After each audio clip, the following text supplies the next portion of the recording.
నమస్తే. భారతీయ జనతా పార్టీ జిల్లా అధ్యక్షుడి మీద దాడి జరిగిన విషయం తెలిసిందే. ఆ దాడికి గల కారణం ఏంది? ఈ యొక్క దాడి చేయాల్సిన అవసరం ఏంది? కేవలం ధర్మాపురి అరవింద్ తన సామాజిక వర్గాన్ని వెనుకేసుకురావడం ఎందుకు కారణమా? లేకపోతే ఇక్కడ ఈ బీజేపీ మెట్పల్లి అంటే కోరుట్ల నియోజకవర్గంలో వర్గ విభేదాలు కారణమా? సో సుఖేందర్ ఇంటికి వెళ్లాల్సినటువంటి ఈ యొక్క బీజేపీ కౌన్సిలర్లు మరి యాదగిరి ఇంటికి ఎందుకు వెళ్ళారు? సో దీని మీద తప్పకుండా మీ యొక్క అభిప్రాయాలు కామెంట్లు మనం తప్పకుండా తెలపండి.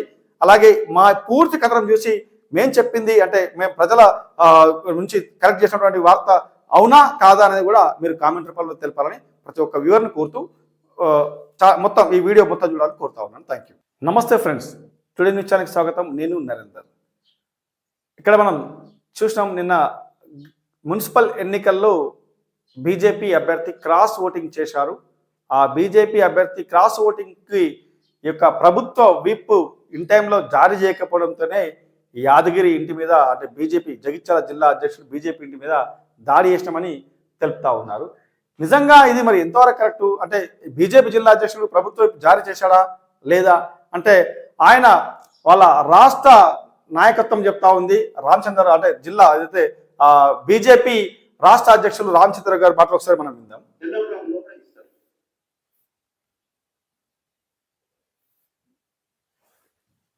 మరి రావడం లేదు, కానీ విప్పు అక్కడ అలవ చేశారు. విప్పు ఉన్నది, విప్పు ఆయన సబ్మిట్ చేసినప్పుడు జవాబు చేశారు. పొద్దున లోపల ప్రింటెడ్ విప్పు మనకి ఇవ్వడం జరిగింది.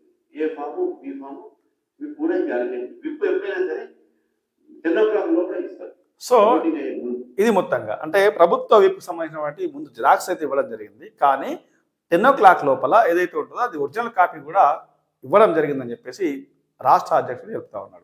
మరి ఇంతకీ రాష్ట్ర అధ్యక్షుడు తెలిపినప్పటికీ కూడా మరి ఎందుకు ఈ బీజేపీ నాయకులు ఆయన ఆ జిల్లా అధ్యక్షుడి ఇంటి మీదకి వెళ్ళి దాడి చేశారు? దీనికి గల కారణం ఏంటి? నిజంగా కూడా ఓకే, గెలిచిరు 10 మంది, తెలుసు కదా మనకు. ఆ బీజేపీ జిల్లా అయితే వాళ్ళు బీజేపీకి సంబంధించినటువంటి సభ్యులు అయితే 10 మంది అయితే గెలవడం జరిగింది. వీళ్ళందరూ మనకు చేస్తారు. కానీ ఇందులో 10 మందిలో ఇక్కడ మనం చూస్తూ ఉన్నాం, ఇందులో కేవలం 9 మంది అటెండ్ అయ్యారు కదా. మరి అప్పుడే వాళ్ళు మరి ఎందుకు అని చెప్పేసి ఎందుకు జిల్లా అధ్యక్షుడు ప్రశ్నించలేదు? అట్లే సుఖేందర్ మీనా అనేట ఆమె ఎవరైతుందో చిత్తపల్లి సుఖేందర్ మీనా అనేట ఆమె ఆ వార్డు కౌన్సిల్గా ఉన్నప్పుడు ఆమె ఎందుకు మరి ఆమెను అప్పుడే వాళ్ళు ప్రపోజ్ చేయలేరు? సో మొత్తంగా మనం చూసినట్లయితే ఇదంతా కూడా కావాలని అంటే కావాల్సి వచ్చి ఆయన అంటే కమ్యూనిటీ పరంగా వీక్, అట్లనే ఇంకేం చేస్తాడు ఆయన అని చెప్పేసి అనుకుని ఉన్న నేపథ్యమో ఏమో తెలియదు. కానీ మొత్తానికైతే ఇక్కడ చూస్తూ ఉన్నాం, ఇక్కడ ఈ గొడవంతరికి కారణం ఈమె చేతి లేపకపోవడమే అని వాళ్ళు ఆరోపిస్తారు. ఈమె చేతి లేపంటే ప్రభుత్వ వైపు జారీ చేస్తే ఈమె చేతి లేపుతుండే, ప్రభుత్వ వైపు జారీ చేయకపోవడంతో ఈమె చేతులు లేపడం లేదు అని చెప్పేసి ఆరోపిస్తూ అందరికందరూ ఏదైతే యొక్క మూకలాగా వెళ్ళి అంతా కూడా ఈ మూక సభ్యులందరూ కలిసి కూడా ఈ యాదగిరిని ఇలా ఇబ్బంది పెట్టి దాదాపుగా అంటే పరిగెత్తుకుంటూ కొట్టించారు.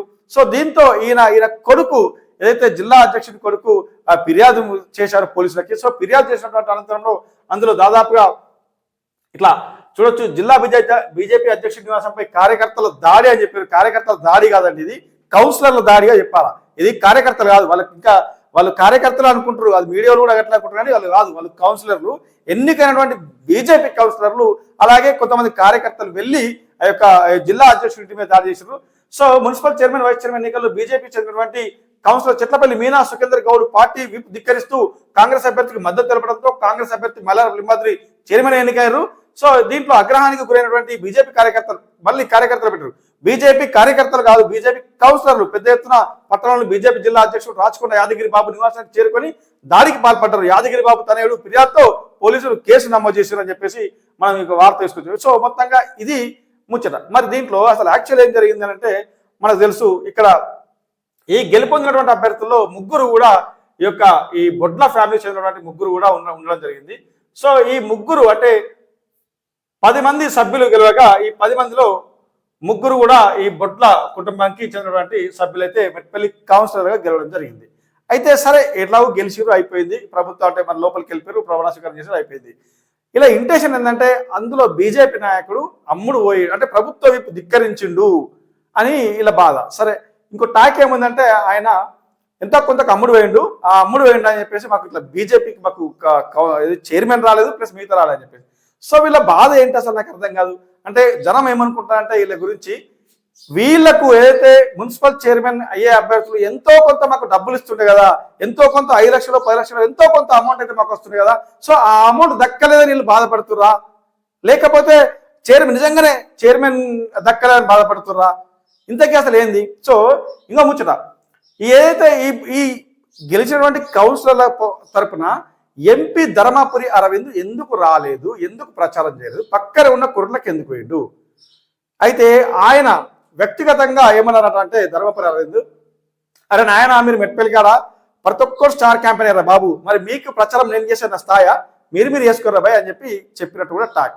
ఇది నిజమా కాదని కూడా మీరు డిసైడ్ అయ్యారు. ఎందుకంటే ఇక్కడ కేవలం అంటే మున్నూరు కాపు సామాజిక వర్గం చెందినటువంటి ధర్మాపురి అరవింద్, ఆ మున్నూరు కాపు సామాజిక వర్గం చెందినటువంటి వాళ్ళు మేము దగ్గరగా అని చెప్పేసి భావించి ఆయనను అంటే ఆ సెల్ఫ్ డ్యామేజ్ చేస్తారని చెప్పేసి ముందే గ్రహించినటువంటి ధర్మాపురి అరవింద్ వీరికి కనీసం మద్దతుగా వచ్చి ఒక్కసారి కూడా వీళ్ళకు కార్నర్ మీటింగ్ కానీ లేకపోతే ఇతరత్ర కానీ ఎక్కడ కూడా చేయలేదు. అంటే రీజన్ ఏంటి మరి? సో అయితే ఇది ఇట్లా ఉంటే మొత్తంగా ఇక్కడే పార్టీ లుకలుకలు బయటపడ్డాయి. ఏమైందంటే ఈ జిల్లా అధ్యక్షుడేమో ధర్మాపురి అరవింద్ పక్షాన అని చెప్పేసి, అట్లనే ఈ గెలిచినటువంటి అభ్యర్థులు నవీన్ రావు పక్షాన అని చెప్పేసి, మధ్యలో ఒక నలిగిపోతున్నటువంటి ఎవరు అంటే డాక్టర్ రాఘు. సో ఈ ముగ్గురు మధ్యలో ఈ పడకుండా వీళ్ళు తీవ్ర ఇబ్బందులు, అంటే మీన్స్ ఒక వర్గం అంటే బీజేపీ నుంచి మున్నూరు కాపు సంబంధించిన ముగ్గురు గెలవడం, అట్లనే ఈ యొక్క అంటే చైర్మన్ గా ఏళ్ల నుంచి పనిచేసినటువంటి సుఖేందర్ కు రాదు అని భావించారా ఏమో తెలియదు. ఆయన ఇంకా ఎట్లా నాకు చైర్మన్ రాను అనుకున్నప్పుడు నేను ఈ పార్టీలో ఎందుకు ఉండేదని చెప్పేసి ఆయన కాంగ్రెస్ సైడ్ సపోర్ట్ వెళ్ళిపోవడం. ఆయన దాదాపు వీళ్ళు ఫస్ట్ టైం గెలిచిరు, ఆయన దాదాపుగా ఇది 4వసారి గెలవడం. సో 4వసారి గెలిచినప్పుడు ఆయనకి ఎంత అవేర్నెస్ ఉంటే ఆయన గ్రహించుకుంటాడు. సో అందుకే పార్టీ నుంచి స్కిప్ అయిపోయాడు. సో స్కిప్ అయ్యే క్రమంలో వీళ్ళ ఆరోపణ ఏంటంటే ఈ ఎంతో కొంత ముట్టు చెప్పినట్టే ఎంతో కొంత ముట్టు చెప్పడం అనేది కామన్ విషయమే. సో ఆయన ఏ రకంగా అమ్ముడు ఏంటి అంటే ఏ రకంగా ఆయన ఓటేసిన అనేది విశ్లేషించకుండా మళ్ళా వీళ్ళు ఈ సుఖేందర్ మీనా ఇంటికి వెళ్ళి ఆయన గొడవ చేయకుండా మరి యాదగిరి ఇంటికి ఎందుకు వెళ్ళి అంటే సుఖేందర్ మీనా అంటే ఆయన స్ట్రాంగెస్ట్ పర్సన్, ఎందుకంటే వీళ్ళకి తెలుసు దాదాపు 3-4 సార్లు గెలిచిండు, ఆయన ఎంత స్ట్రాంగ్ పర్సన్ అనేది వీళ్ళకి తెలుసు. కాబట్టి వీళ్ళు వాళ్ళింటికి పోకుండా కేవలం ఈ యాదగిరి ఇంటికి వెళ్ళినటువంటి ఈ సందర్భం. సో ఇది ఇట్లా ఉంచితే భారతీయ జనతా పార్టీ అంటేనే దేశం కోసం ధర్మం కోసం మొత్తంగా వీళ్ళు ఏం చేసినా కానీ కూడా ఒక నిబద్ధతగా చేస్తా అని చెప్పి అంటారు. మరి నిజంగా ఇంతకు ఈ నిబద్ధత ఏడవైంది? ఈ గొడవలు చేయమని చెప్పిర్రా? ఇదా మీరు చేసేది? కాదు కదా. సో మరి దీంట్లో మనం చూస్తూ ఉండొచ్చు, దీంట్లో ఇక్కడ మనం ఇక్కడ చూడొచ్చు దాదాపుగా ఏ రకంగా బేరుస్తున్నారు పాపం అని అంటే కరెక్ట్ కాదు కదా. ఏదైనా ఉంటే కూర్చొని మాట్లాడుకోవాలి, ఏ రకంగా బేరుస్తున్నారు. సో మొన్న ఏదైతే ఈ ముచ్చట్లో మనం చూస్తూ ఉన్నాం, ఈయన ఎవరు? ఈయన పోలీస్ రికార్డు వెరిఫికేషన్ ఉంది కదా. ఆయన ఎవరు? ఒక కౌన్సిలర్గా అయితే మొన్న ఎన్నికైంది కదా. సో మరి మొన్న మీ పార్టీలోనే మనం ఒక చూడొచ్చు, మీ పార్టీకి సంబంధించినటువంటి క్యాండిడేట్స్ ఎవరైతే ఉన్నారో ఈయన చూసినాం కదా, మీకు ఐడియా ఉంది కావచ్చు. ఇతను ఎవరో మీకు ఐడియా ఉంటుంది, బరబ్బర్ మీకు ఐడియా ఉంటుంది. ఎందుకంటే కోరుట్ల రాజు, ఈ కోరుట్ల రాజు అనేట ఆయన రౌడీ షీట్ ఓపెన్ అయింది. ఆ ఓపెన్ ఎందుకు అయింది మరి? ఆ ఓపెన్ చేయడం గల కారణం ఏంది అసలు? అంటే ఈయనకైనా ఇంటెన్షనల్ గా పర్సనల్ ఏమైనా గొడవ పెట్టుకున్నాడా? సో మొత్తంగా ఓకే, పోలీస్ రికార్డ్ ప్రకారం ఈయన రౌడీ షీటరే. మరి మీ గెలిచిన అభ్యర్థి ఎవరు? అది ఒక క్లారిఫికేషన్ చేయండి మరి మీరు కూడా. సో ఈయనేమో పార్టీ నుంచి సస్పెండ్ చేసారు, ఓకే రైట్, తప్పలేదు. ఎందుకంటే క్రమశిక్షణ ప్రకారం ఎవరి మీద చర్యలు తీసుకుందాం. మరి ఈయనకు ఒక న్యాయం, మరి ఈయనకి ఎందుకు ఒక న్యాయం అని చెప్పేసి జనం ప్రశ్నిస్తూ ఉన్నారు. ఇది నేను కాదు, జనం ప్రశ్నిస్తూ ఉంది. ఎందుకంటే ఇక్కడ దాదాపుగా సమన్యాయం అనేది ఉంటుంది అని చెప్పేసి చెప్తా ఉంటారు. మరి సమన్యాయం ఎక్కడ పోయింది? ఈ సమన్యాయం అనేది అంటే మీ వరకు వచ్చేసరికి మాత్రమే సమన్యాయమా? కేవలం అంటే మీ ఏదైతే బంధువులు కావచ్చు, లేదా మీ కులం కావచ్చు, మీది కావచ్చు, మీ వరకే సమన్యాయమా? మీరే కదా బొడ్ల రమేష్ గారు అన్న, మీరే కదా మీరు ఆయనకు పార్టీని సస్పెండ్ చేసి లెటర్ ఇచ్చింది. మరి ఈయన కూడా మీకు ఇది రికార్డ్ తెలియదా? తెలిసి ఓకే, మళ్ళీ దాడులకు పోవడం ఏందబ్బా నాకు అర్థం కాదు. సో మీరు ఏ రకమైన ఇంటి ఇస్తారు భారతీయ జనతా పార్టీ గురించి? సో ఇది కరెక్ట్ కాదు అని చెప్పి జనం అనుకుంటా ఉన్నారు. సో ఏది ఏమైనప్పటికీ వర్గపరంగా బలహీనుడైంది కాబట్టి ఈ యాదగిరి ఇంటికి వెళ్ళి మీరు దాడి చేసి చెప్పంటారు. మరి బలమైనటువంటి సుఖేందర్ గౌడ్కి ఇంటికి వెళ్ళాలని చెప్పేసి మీ సోషల్ మీడియా మీరు చూసుకోండి. సోషల్ మీడియాలో మీరు ఏ రకంగా మీ గురించి ఏ రకంగా మాట్లాడుతారు, ఆ సుఖేందర్ గౌడ్ గురించి ఏ రకంగా మాట్లాడుతారో తెలుసుకోవాలి. ఎందుకంటే మీకు సుఖేందర్ గౌడ్ ఇంటికి వెళ్ళేంత వాళ్ళకు ధైర్యం లేదు. కేవలం ఈయన బలహీన వర్గం కాబట్టి ఈయనకి ఎవరు సపోర్ట్ వాళ్ళని మాత్రమే వస్తూ ఉన్నారు. కానీ ఇది కరెక్ట్ కాదు. క్యాండిడేట్ ను ఏ రకంగా అయితే మీరు బీజేపీ నుంచి సస్పెండ్ చేయడం జరిగిందో, మరి ఆ రకంగా కూడా ఈ యొక్క ఇంటి మీదకి బీజేపీ సస్పెండ్ చేయడం జరిగింది. సో ఓకే, మరి ఇతన్ని మరి మీరు ఎందుకు ఎంకరేజ్ చేస్తున్నారు? సో మొత్తంగా బీజేపీలో ఎప్పటి నుంచో ఇక్కడ లుకలుకలు ఉన్నాయి, కోరుట్లలో ఒక్కొక్క వర్గాలు ఉన్నాయని చెప్పేసి గతంలో నుంచి కూడా ఇక్కడ చూసినాం. ఎందుకంటే భారతీయ జనతా పార్టీ నుంచి ధర్మాపురి అరవింద్కు ఎంపీ టికెట్ ఇవ్వద్దని చెప్పేసి కొంతమంది అక్కడ ఈ లోకల్ నాయకులే ప్రచారం చేసిన ఆ విషయం మీకు అందరికీ తెలుసు. ఎందుకంటే పాంప్లెంట్లు వంచి మరి అధిష్టానంకు చేరుకునేలా ఈ ధర్మాపురి అరవింద్ మీద ఈ రకమైనటువంటి విష ప్రచారం చేశారు. సో ఈ విష ప్రచారం చేసినందుకు తోటి కార్యకర్తలటువంటి ఈ యొక్క కోట్ల రాజేంద్రరావు ఆయన ప్రశ్నించడంతోనే అతని మీద వాళ్ళ వర్గీయులు అంటే బీజేపీ నాయకులే లోకల్ లీడర్స్ ఈయన అరవింద్ సపోర్ట్ చేస్తున్నారని చెప్పేసి కావాల్సి వచ్చి కేసులలో ఇరికించినట్టుగా గతంలో వాళ్ళు అనుకుంటున్నట్టు. సో అలాగే ఈ మెట్పల్లి విషయానికి వస్తే కోట్ల కాన్స్టిట్యూషన్ విషయానికి వస్తే ఇటు నవీన్ వర్గము డాక్టర్ రఘు వర్గము అలాగే ఈ యొక్క అరవింద్ వర్గం మొత్తంకైతే ఈ అరవింద్ నవీన్ వర్గం మధ్యలో ఈ రఘు సంబంధించినటువంటి మనుషులు ఇబ్బందులు పడతా ఉన్నారు. సో మొత్తంగా ఈ దాడులు కూడా నిన్న జరిగినటువంటి దాడులు ఏదైతే యాదగిరికి సంబంధించినటువంటి దాడులు కూడా ఒక రకమైన వర్గీయులు చేయడం వల్లే ఈ రకమైన దాడులు జరిగాయని చెప్పేసి మెట్పల్లి జనం అనుకుంటా ఉన్నారు. సో ఏది ఏమైనప్పటికీ ఈ యొక్క ఒక్కొక్కరికి ఒక్కొక్క తీరు ఒక్కొక్కరికి ఒక్కొక్క న్యాయం చేయడంలో భారతీయ జనతా పార్టీ మెట్పల్లి నాయకులకి ఈ ఘనత సొంతంగా భావించవచ్చా?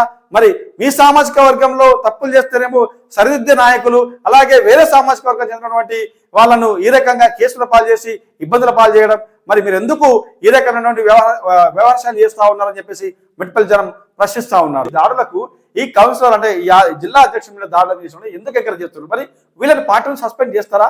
లేకపోతే మీ ధర్మపురి అరవింద్ గారు ప్రత్యేకించి మీకే చెప్తాను మీ ముందు కాపు సామాజిక వర్గం అని చెప్పి కాపాడుకుంటారా? ఇది మొత్తంగా మెట్పల్లి. సో ఇక ఈ ఘటనతో మాత్రం మనకు క్లియర్ గా ధర్మపురి అరవింద్ వర్గం అలాగే నవీన్ రావు వర్గం ఇక మధ్యలో రఘు సో ఈ మూడు రకాల వర్గ పూర్తు కార్యకర్తలు సామాన్యకర్తలు తీవ్ర ఇబ్బందులు ఎదుర్కొంటారు. ఇకనైనా దీనికి ఫుల్ స్టాప్ పెట్టుకొని ఇక రాబోయే ఎంపీటీసీ జడ్పీటీసీ ఎలక్షన్ లో కలిసికట్టుగా పనిచేసుకోవాలని చెప్పేసి వాళ్ళు భారతీయ జనతా పార్టీ కార్యకర్తలు కోరుతా ఉన్నారు. సో ఇది మొత్తంగా యాదగిరి ఇంటి మీద దాడికి సంబంధించినటువంటి విషయంలో మెట్పల్లి ప్రజలు అనుకుంటున్నటువంటి విషయాలు యొక్క ముచ్చట్లు. సో మా ఈ కథనం కనుక నచ్చినట్లయితే లైక్ చేయండి, అట్లనే షేర్ చేయండి. అట్లాగే మీ యొక్క అభిప్రాయాలు తప్పకుండా కామెంట్ రూపంలో తెలపాలని కోరుతా ఉన్నాను. Thank you.